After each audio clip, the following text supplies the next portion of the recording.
જ્યારે વાત કરી રહ્યા છે ને મધ્યમાંથી પસાર થતી મેસરી નદીના કોઝવે પાણીમાં ગરકાવ થયા. નદી પરનો જે કોઝવે છે તે પાણીમાં બેસ્યો છે.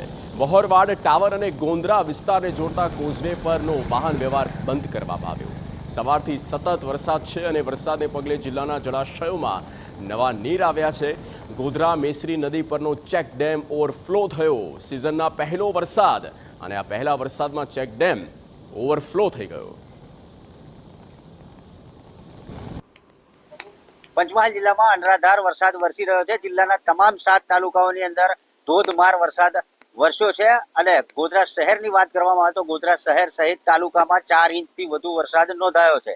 ગોધરા શહેરમાં થી પસાર થતી મેસરી નદી પર બનાવવામાં આવેલો ચેકડેમ ભારે વરસાદને લઈને ઓવરફ્લો થયો છે. દ્રશ્યોમાં જોઈ શકો તે પ્રમાણે આ મેસરી નદી પર બાંધવામાં આવેલો ચેકડેમ છે તે ઓવરફ્લો થયો છે અને મેસરી નદી જે બારે માસ આમ કહેવાય કે સૂકી રહેતી હોય છે તે પ્રથમ વખત હવે પહેલા જ વરસાદે મેસરી નદીમાં નવા નીરની આવક થઈ છે. તો બીજી તરફ ગોધરા શહેરના નીચાણવાળા વિસ્તારોની અંદર પણ પાણી ભરાવાના જે દ્રશ્યો છે તે સામે આવે છે. તો સાથે સાથે જ પંચમહાલ જિલ્લાના જે જીવાદોરી સમાન બે હડપ અને પાનમ ડેમમાં પણ નવા નીરની આવક થઈ છે.